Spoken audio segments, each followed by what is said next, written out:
The following is a fan-based review. All materials discussed are property of Toei Inc., Bandai, and Saban Entertainment.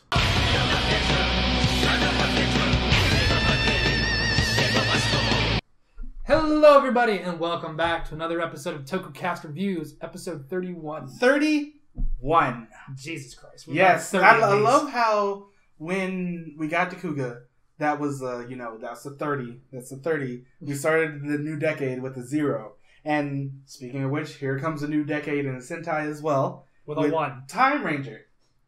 I'm very, very, very excited to do this one. I'm more excited, not going to lie, to do the in comparison for this one.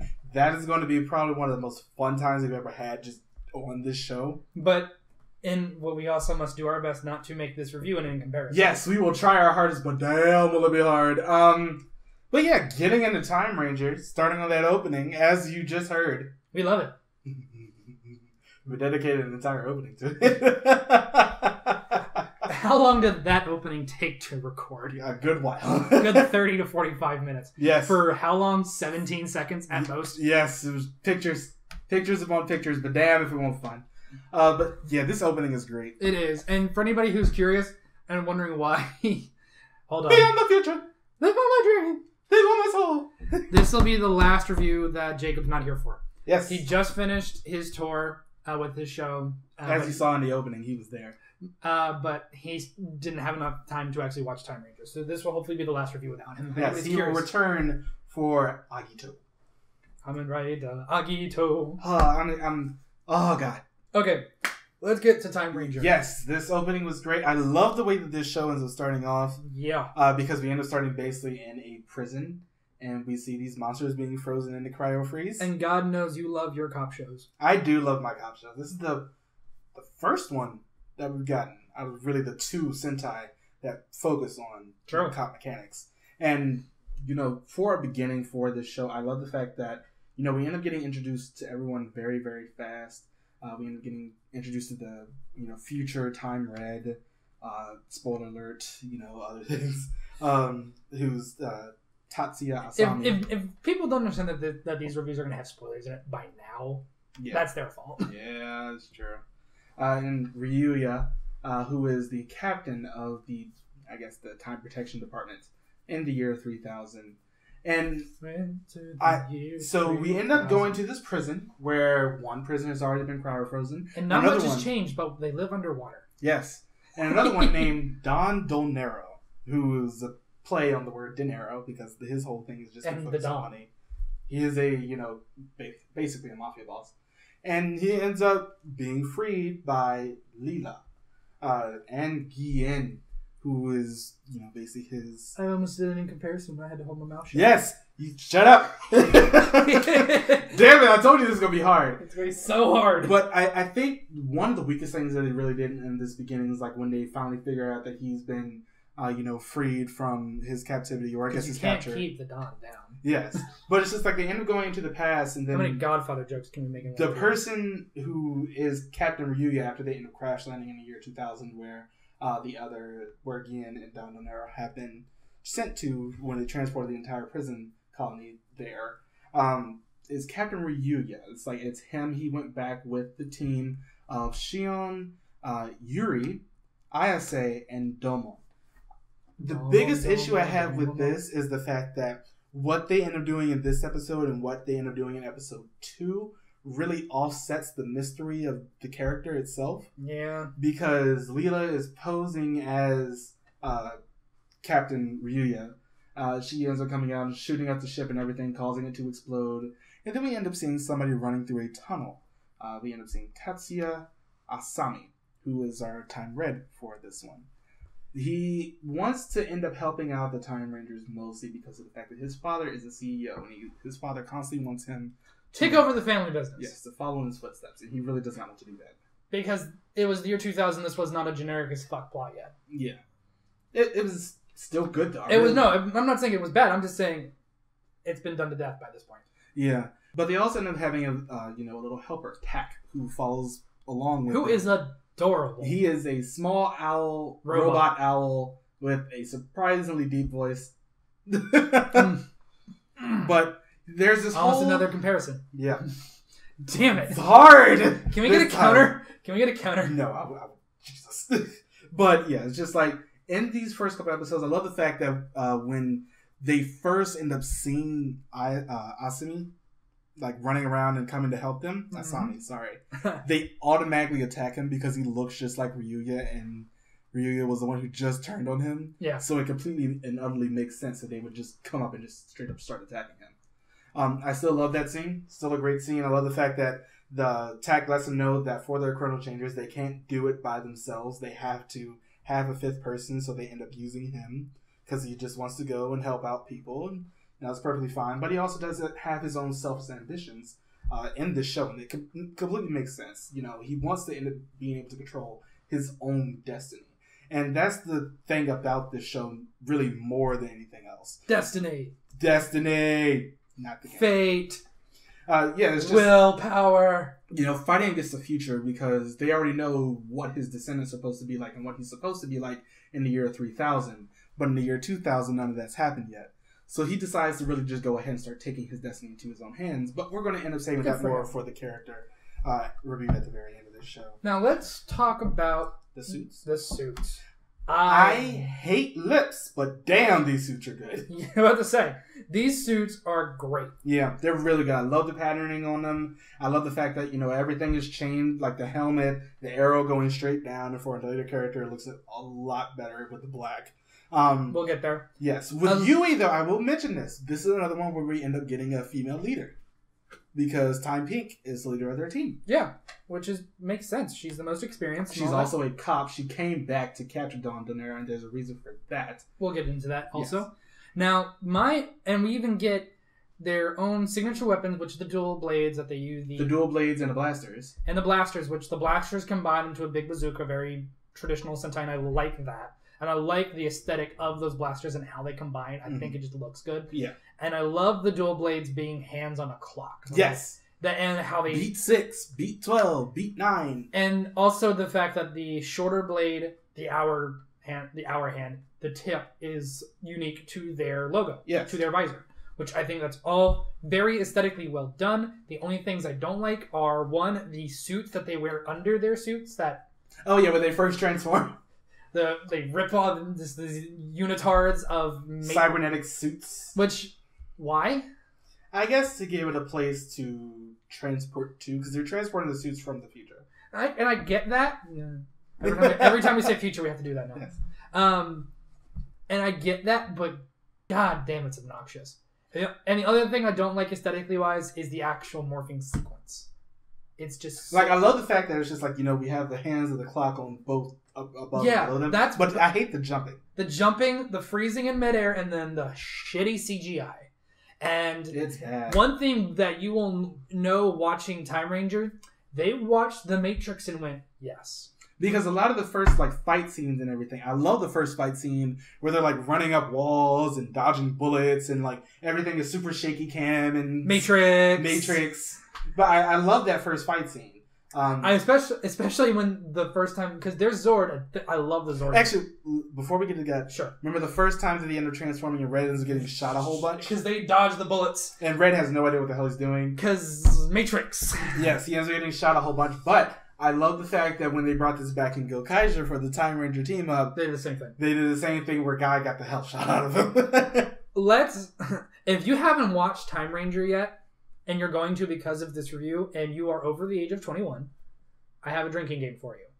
Every time they say the word future, every time they rip off the Matrix, which you fucked. And you know what? If yellow punches red, a shot. that does happen once. Let's get on to, because best thing about this is the fact that we're back to waiting for the mech. Good. Because we don't get that until episode 2. And I like the time jets, you know, just by themselves. And this one's a little bit special because it has different modes. It has 3 different modes: Gamma, Alpha, and Beta. And the Gamma is the big jet. Alpha is the one with the big sword, who's basically just like a tank. And Beta is the one who can shoot a whole bunch.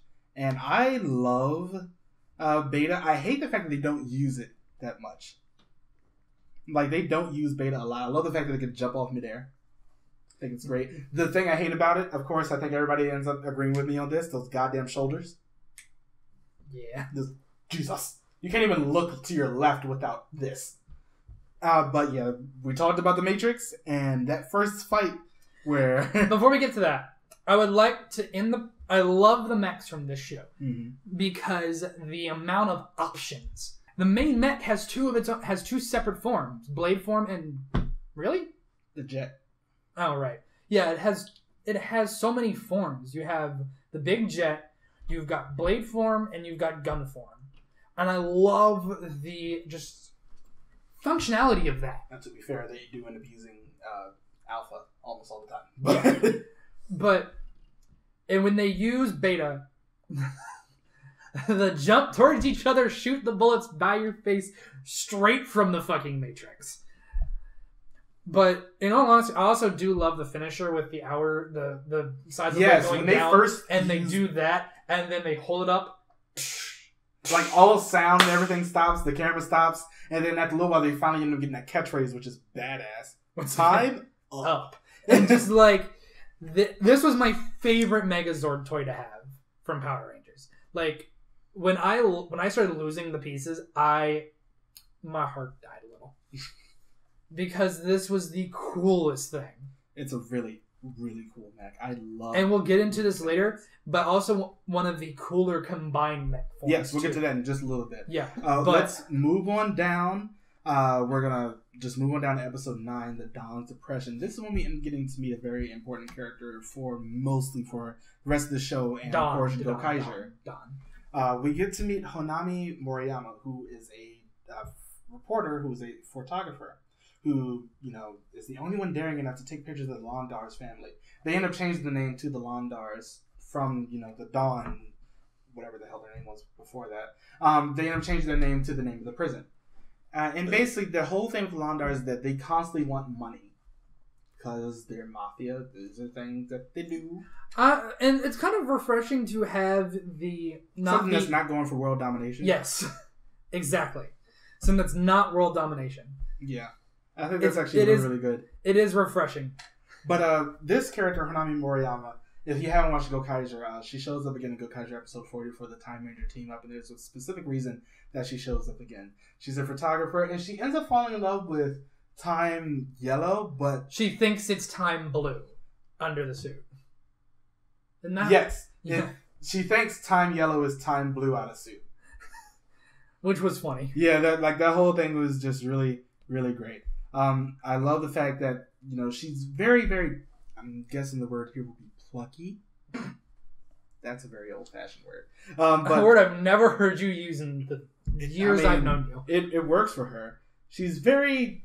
plucky. She wants to always end up being in the middle of the action. The first time she does that, Time Pink ends up getting very, very upset with her. But in this episode as well, we end up finding out that Blue, Mr. ISA himself, is suffering from a sickness. This happens in episode 9 and 10. Something straight just out of a soap opera. You're dying. He's was sick with the Osiris syndrome. And he can only live for about 1 or 2 years from the time that he was diagnosed. But he was just like, I'm going to end up living my dream to end up becoming a race car driver. And the first one he ends up finding out about this is Time Red. And I love the fact that as soon as Time Red ends up figuring out that ISA has this, he ends up treating him very, very differently. Like, extremely, because of the fact that he's dying. He's dying, literally. And he's just like, I don't want you to possibly end up losing your life over something like this. But ISA was like, I don't have that long to live anyway. I'm just going to go ahead and literally live life to the fullest. And well, good for him. Yeah. But it's just like he's not going to let that keep him down, but it does end up debilitating him in some cases. Especially in some later on episodes because he starts coughing up blood and everything. And which is bad. Yes. And now they do end up giving. I'm going to go back to episode 2 really quickly. When they first end up calling them mechs, the reason that they said they can't send back anything else is because of the fact that if they do, time could end up changing drastically. Especially since the fact that in the footage where they're sending the Zords back from the future, they miss a bit. Quite a bit, actually. They keep going back and forth, like between random times. If anybody plays Injustice 2, the Flash's finisher move. That's pretty much what they keep doing. It's true. But yeah, it's just like, I love the fact that they give a legitimate reason. this time around. And they don't end up, I'm waiting. In comparison, counting 3. I'm waiting. I'll keep count. 3. But yeah, it's just like I love a lot of the things in this show, especially going on 4. It's like they're always battling out to the lawn darts and everything. Every time you say that, I think you're about to say lawn darts. That too. But I also really love the fact about the show, they treat a lot of things very seriously. And there are a couple of hell yeah. Yeah, because this show is a lot more drama. And less so family drama. If you know us, you know we fucking love that. Like, good drama is good drama. And it's like... Makes good TV. The tone, the characters, the relationship with, Tatsumi's family. Then the relationship building between Red and Pink. Yes. They don't end up doing that much in this one until near to the end. No, I'm saying like in this one. No, I'm just saying in reference to Kyoryuger. In my head. 4. In reference to Kyoryuger.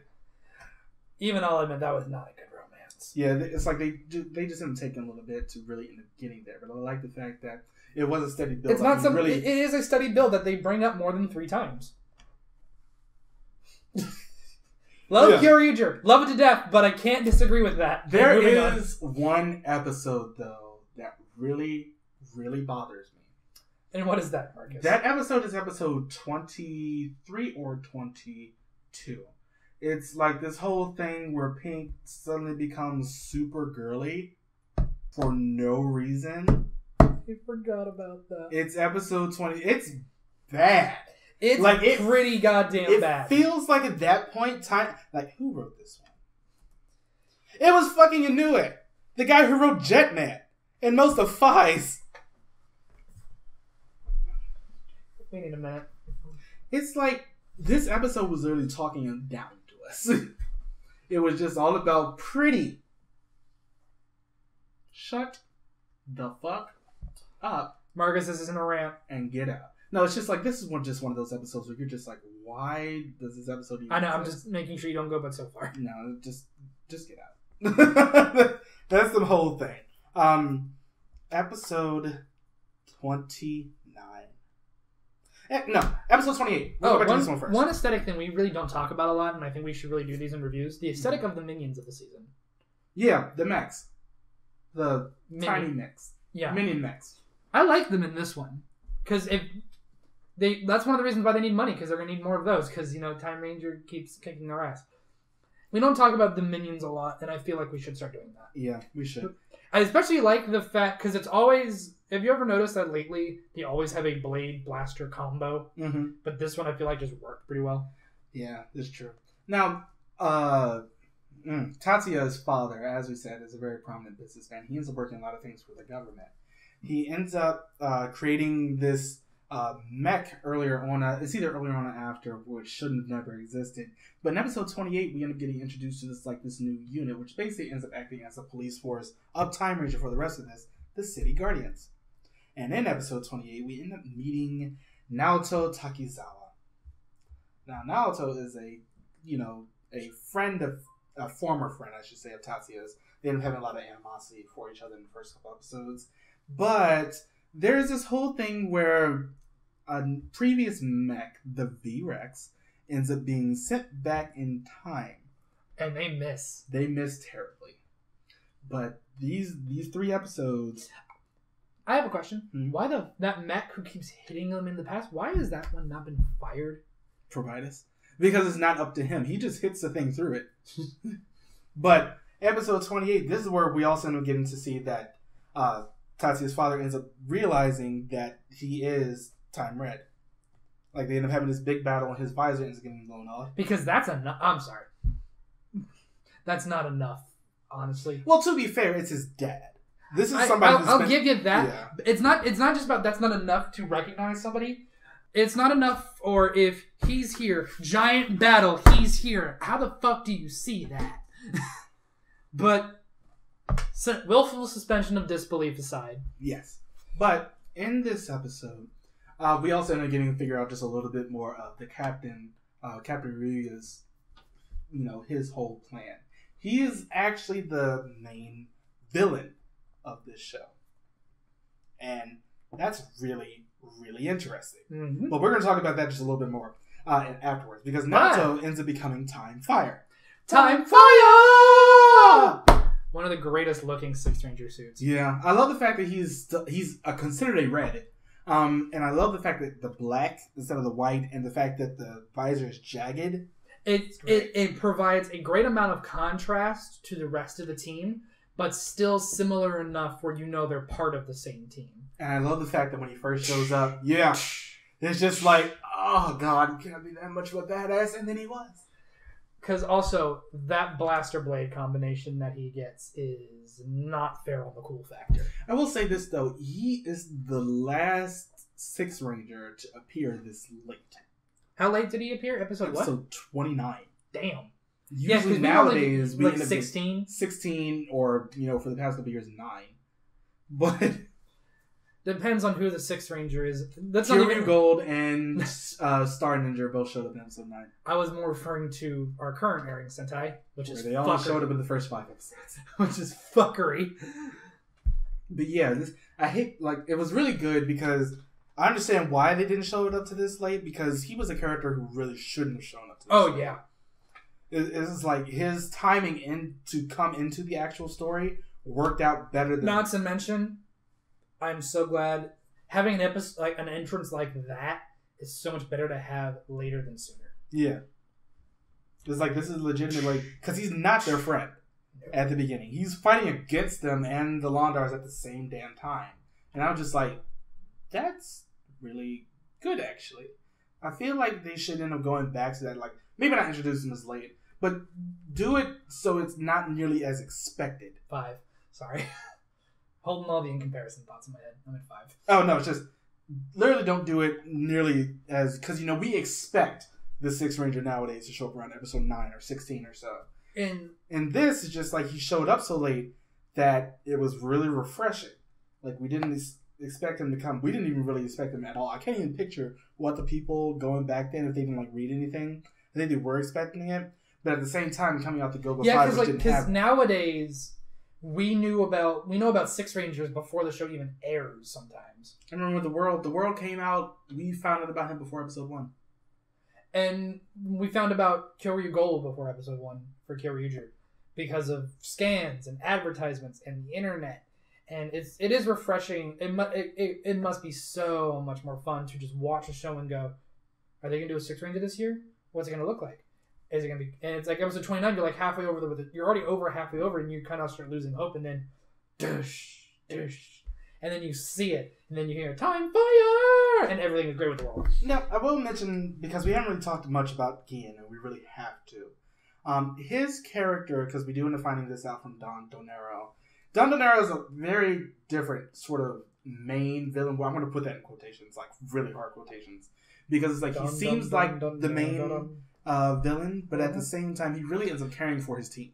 You can be the main villain, but you're also not the final villain. Really, in this case, he feels like an antagonist, but not a villain.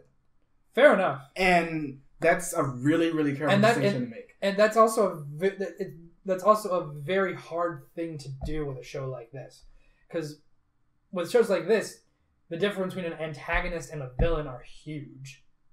For people who actually know what the difference is. Yeah. It's like in this one, it just ended up getting so different. And I think that's the thing that really ended up helping this just that much more. But yeah, it's just like seeing him, because he really cares about Gien. And we end up getting the backstory for Gien, where Don Donero was hurt by a rival mafia family. Mm-hmm. And Gien was like some boy who wasn't really all that smart from the year 2990. And they end up getting along, but... the other mafia family ends up finding out that Don Donero is somewhere in the area, and they end up interrogating Gien and stabbing him to death, by the way. They literally beat the shit out of him and kill him that way. Picture. Bring the kitties. But they basically just end up doing that, and you end up getting this whole scene where Don Donero is so thankful to this kid, who he basically just, tutored, helped him with his numbers and his letters and his spelling and everything. And the only way that Don Donero can think to actually end up saving him, because his body is basically just destroyed at this point, is to go ahead and take his brain out and put it into a robot body. Unfortunately, this robot body is constantly warping his brain and making him steadily more and more insane as the show ends up going along. And also shown by the fact that his eyes and mouth plate just like open up for no reason, and it's nightmare fuel. It's kind of fucking terrifying. Yeah, I love it. I love this whole subplot that's going on because it really ends up changing exactly how the show moves towards itself. Now let's end up going back. We as we did mention earlier, Captain Ryuya is a thing, and Captain Ryuya is the main villain. He's the true villain of this show because he does not care about any of these people. He doesn't care about jack shit. Yeah, he was the one who let Don Donero go in the past, and everything leading up to the Time Rangers being formed and Gien's insanity reaching its peak was also planned better to make sure, because he saw when he went back in time, he is the original Time Fire, by the way. He ends up going back and he ends up seeing, two versions of the future, where part of the 20th century is destroyed, but a lot of society ends up going on, or the other one where the entire of the 20th century just basically just gone. And that is like the whole thing behind this, because there's a gem called Lambda 2000 that was going to cause the Earth in the past to cease to exist. However, once the rest of the Time Rangers return near the end of the show, he has attempted to wipe their memories of the year 2000, telling them that whatever they did in the past has changed their futures for the better. We did forget to mention something, and I do apologize about this. Episode 19, we end up getting introduced to another mech, Time Shadow. Time Shadow is one of the coolest mechs ever, in my opinion. Yeah, it's by itself. Like, it's an automated mech that ends up combining with Time Robo Shadow Beta and Time Robo Shadow Alpha. Again, into two separate forms. Yeah. Blade the one and gun focus. For Shadow Beta is extremely fast, and it's just great. But in Time Robo Alpha, just basically is giving him more armor and more firepower. And a bigger sword. Yes, it does, and it's giving him a very, very bigger sword. Bigger. Anyway, again, when it came to me watching the Power Rangers as a kid, this is not any comparison. This is just an observation. These are my favorite Megazords that I owned, my favorite weapons that I owned, and it was just so much fun because I had fucking all of them. I had the Q-Rex. That shit was expensive back then because that shit was remote control, and we didn't even talk about the Q-Rex Zord. Yeah, let's go ahead and talk about the Q-Rex. Well, V-Rex. V-Rex, sorry. Big as hell. I love the fact that sometimes they end up using it as like a horse. Yeah. Because Time Fire does not appreciate that. The first time you end up seeing it is the fact that it ends up attacking the Time Rangers because no one's controlling it. It's injured, and it can automatically repair itself, but some of its circuits, like inside that are keeping we'll call it its brain, is sort of fried, and they end up getting that fixed later. But I love the fact that when it first comes out, it ends up causing a whole bunch of destruction. And the V-Rex itself is like all really what Ryu was most worried about, because the way that it was supposed to go down was that Gien's final robot was supposed to be destroyed along with the V-Rex, and that would end up wiping out the least amount of anything, really. That ended up happening, of course. But we'll move on down the line. We haven't really talked about Leva much. That's just because she's sort of there. And at the end of the show, she just disappears. Also, the V-Rex was just... It has bazookas for an arm. And its mech form is great. Its mech form is awesome. But, sorry, I just had to really talk about that. No, it's fine, because that was my bad. We completely just skipped over that. But yeah, Leela just really exists in this show. And the whole thing with Pink, she is the one who ends up thinking that Don Donera is the one who ended up killing her family. And there's this really weird juxtaposition between the way that Don Donera is portrayed in the show and how he actually acts. And I love that, because his whole thing with Gien, like, he knew his insanity was coming to, a peak. Yep. And it did. He was, like, constantly injecting himself to really keep that in check. But after a little while, Gien just escaped and didn't let him do that anymore. And he ends up sacrificing himself to try to stop Gien at the end of this show. And Yui's there with him, or, like, near him, or something. And she ends up, like, feeling really bad because she knew that Don Donero felt so guilty for a lot of the destruction that ended up being caused. And during this, it's just like you really see how they end up reacting to that, because she ends up breaking down. Like, she hates him for what happened to her family because her entire family was killed. But at the same time, she, like, his sacrifice was worthy of being like something said about it. Yeah. And that was a really, really like powerful moment because you just see her like break down in the middle of this field because this happened. She's just like, I didn't get my revenge, but I really can't completely hate him for the way that he went out because he blew himself up basically, and it still ended up doing nothing. Again, there's a lot of undertones in this show about prejudice and assumptions. There's an entire episode where Timefire is chasing down this alien who didn't do anything, but because he's an alien. He was originally a bomb maker, but he didn't think that his bombs were, which is like the weirdest part of this plot, he didn't think that his bombs were being used to hurt people. They're bombs. He was just saying like they were just used to like, I don't know, maybe just break down walls, or maybe they were demolish. used in construction, which they do that, controlled explosions and everything. And so he wasn't aware that he was, committing crimes.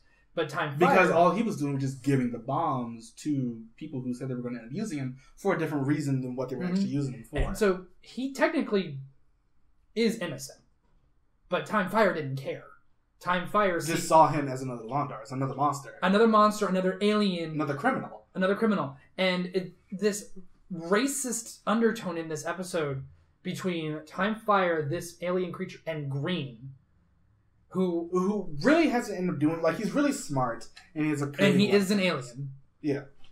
And so, and there's that scene where he kind of keeps that a secret because he's got a gem on his forehead. Yeah, which basically, like, lets him see into the future a little bit. But he's been keeping that a secret because it's the year 2000. Facial bejewels is not a thing. Yeah. So that was 1995. He takes his hat off and shows Timefire, I'm an alien too. Well, no, he pulls his hair back. Yeah. I'm an alien too. Are you going to shoot me?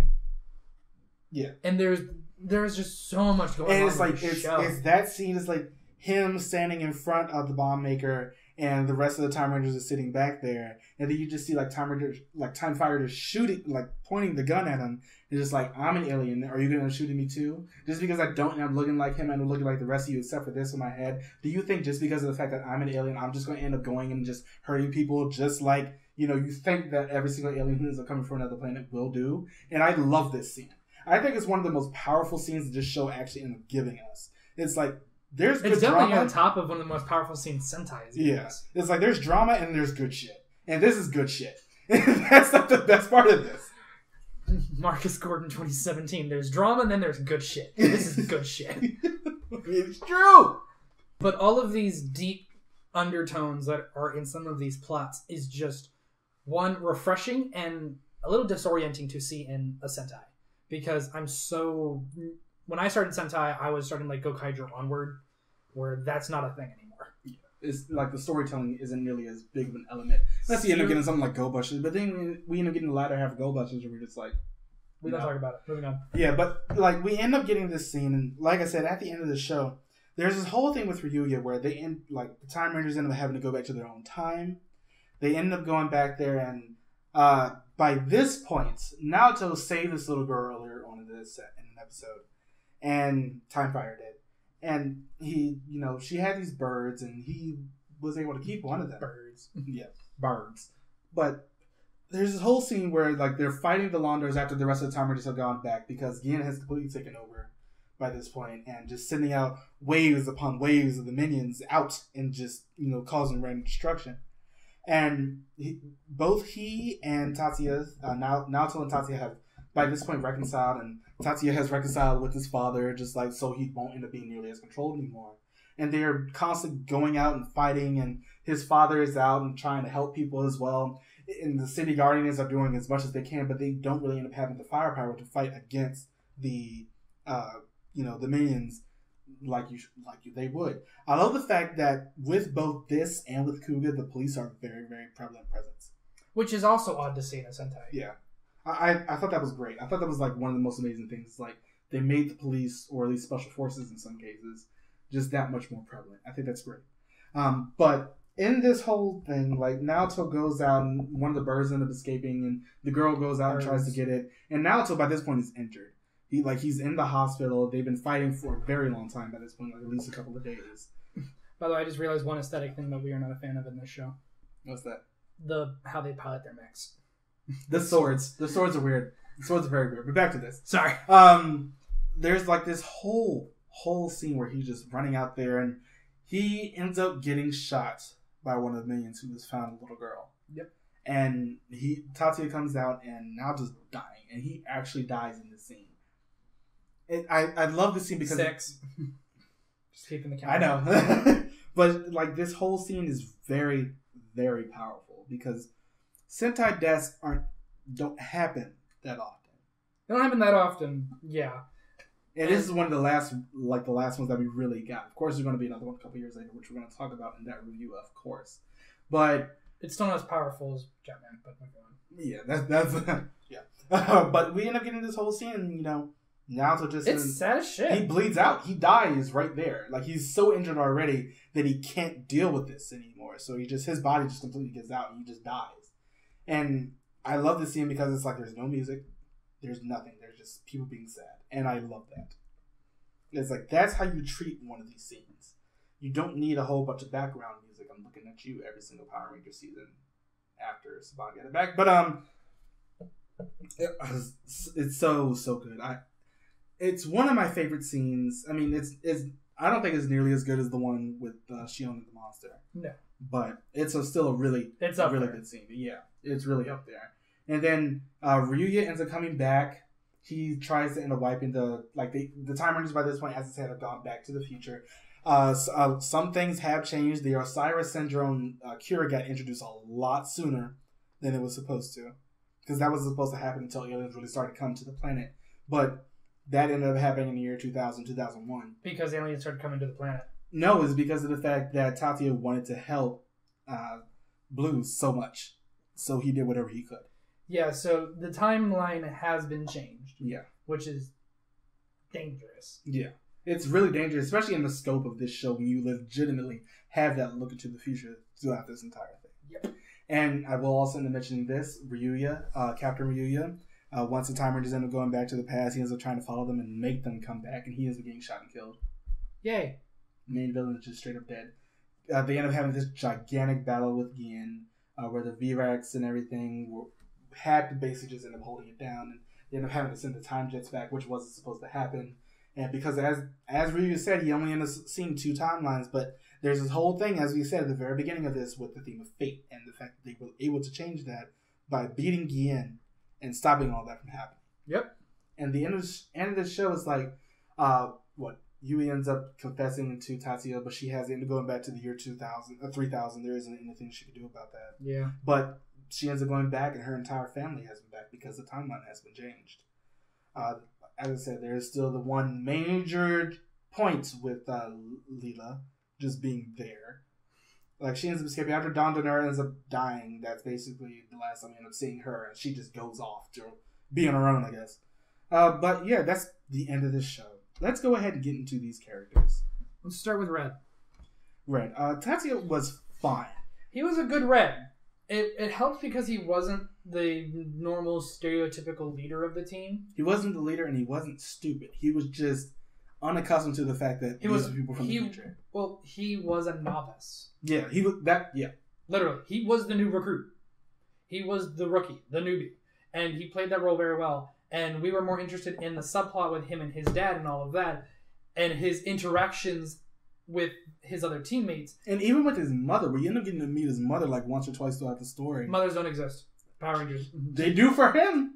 Which is we weird. Actually end up getting to meet him, and she's like, don't be so hard on your father. He just wants the best for you. But at the same time, you have to be able to talk to him and tell him exactly what you want, and the fact that you don't want to be like him in the future. But yeah, I still really love that. I love the fact that he really doesn't like his descendant in this case, and really he shouldn't. No one should. But I love the fact that he is still really good. He was so willing to help at the very beginning of the show. He ended up finding the place where they could end up going and having like their little handyman job place. And it's also we'll wait on this to get to that character. Sorry. But yeah, he was a very good character. You could tell he cared a shit ton. We actually shouldn't have started out with him. No, we really shouldn't have, but we always start with Red. Yeah, we should have started out with Pink. The actual leader. Yes. Hard-headed as fuck. She's badass, though. She is the leader of this show. She doesn't like Tati at the beginning. I love the fact that she is just like, hey, we need your help. Okay, thanks. Get that back. Bye. That's basically her. Yeah. And I love that. I love the fact that she is just such a strong female character, except for that one episode, but we'll talk about that. There's this one episode where she ends up meeting the person who ended up killing her family, like the actual assassin who did it. And there's this whole scene. She goes apeshit on him, and I love that scene where he just laying down the bed, like she shot him a whole bunch by this point, and she just standing over him with her bazooka, just looking at him. He's like, and Tati has to come behind her, and is like, look, you can't do this. You can't just kill someone because of what they ended up doing to your family. That ends up making you no better than them.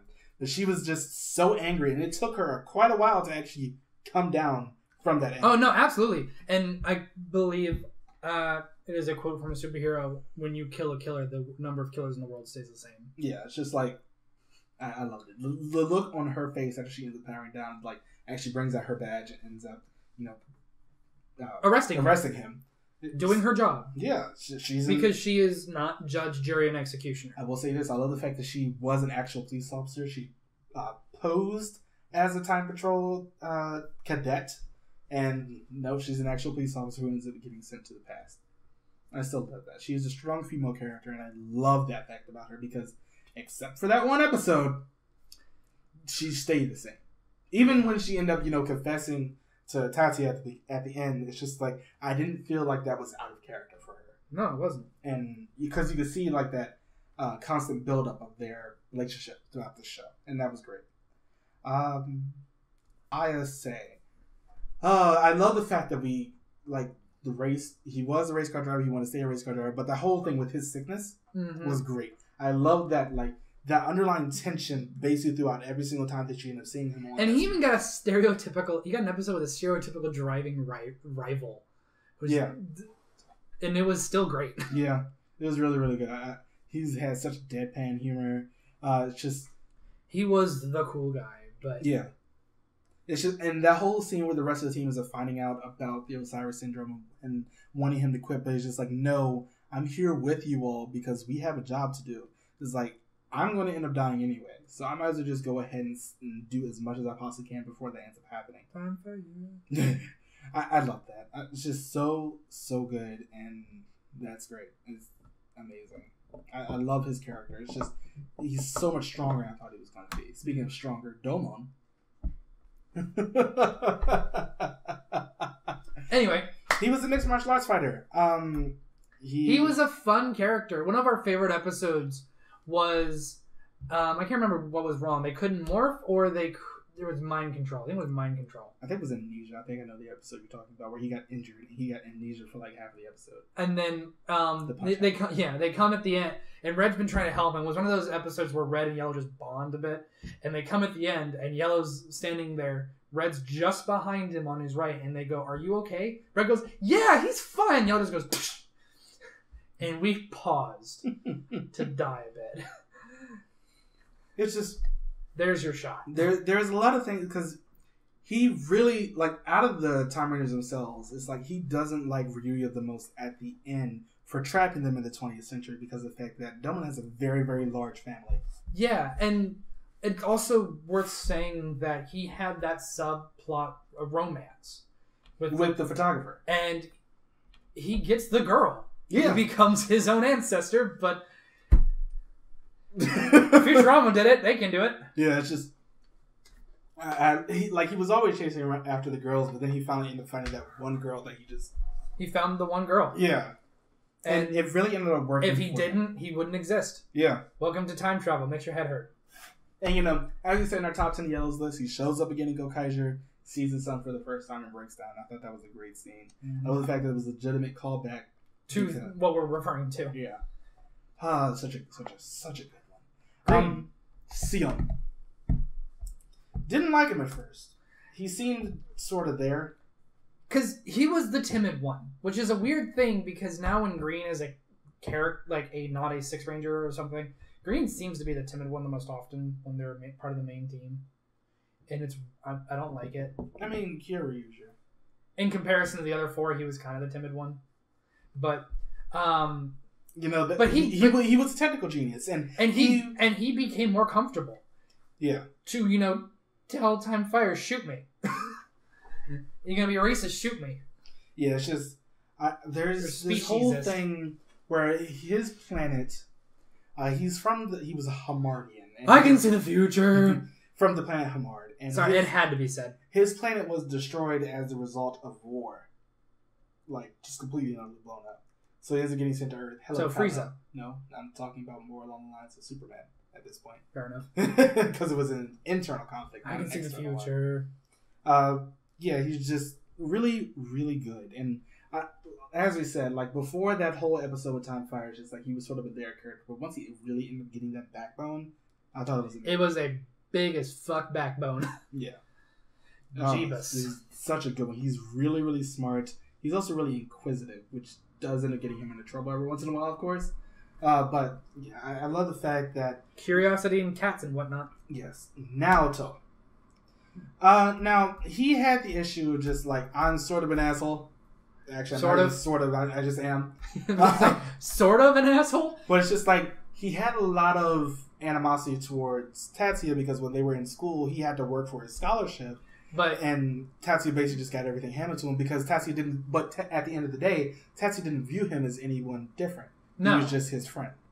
And he isn't one of those people who knows he's getting a free ride. He doesn't act like he's better than everybody else. But it's just the people that he went to school with, a whole bunch of other snobby students, just treated him like dirt throughout the entire thing. And that's what made him leave school. And they didn't end up Tatsuya and Naoto didn't end up seeing each other again until he ended up becoming Time Fire. And it's just it's so good. He as a character was just very, very strong. And the whole thing, he ended up getting kicked out of the City Guardians because they figured out that the voice lock on Time Fire didn't just have to respond to him anymore. They ended up breaking, the voice lock on the Time Fire morpher. And it, that whole scene. There were so many strong characters in this show, but yet nobody felt overshadowed. Yeah. There was a great balance of character and plot and, just how they end up interacting with each other. Which right now, we're kind of getting the same thing with Q Ranger. I feel a decent balance. Not as good as this. Nowhere near as good as this. I think it's literally because of the fact that we have so many characters. There's so many characters. We're getting... 3 of them are getting left behind. 4. I'm actually going to say 4. With blue, yellow, pink, and green. But we're only on episode 12. Yeah, we'll see how the rest of the show goes. But yeah, just Time Fire is just... The whole thing, he got kicked out of the City Guardians when they were able to remove that. No longer needed him. He ended up having to fight all of them all to actually get the Time Fire bracelet back. And it's just so good. And his death at the end of it was just impactful. And that, really... And hurtful. Yeah. I was hurt. Yeah. He ends up getting shot in the chest. And he ends up getting... After that, he knocks him off of the railing of a high-story building. And he ends up falling to the ground. And it's just great. This show is amazing. This show is great. Now, there are going to end up being some things which we're going to talk about in comparison, which we're about to record. But it's there are some things where it's just they did. You know what? We're going to save that because I get the feeling that's going to end up being a major point. We'll save all that for that video. And by the way, the final count's at 6. So that has been our review of Time Ranger.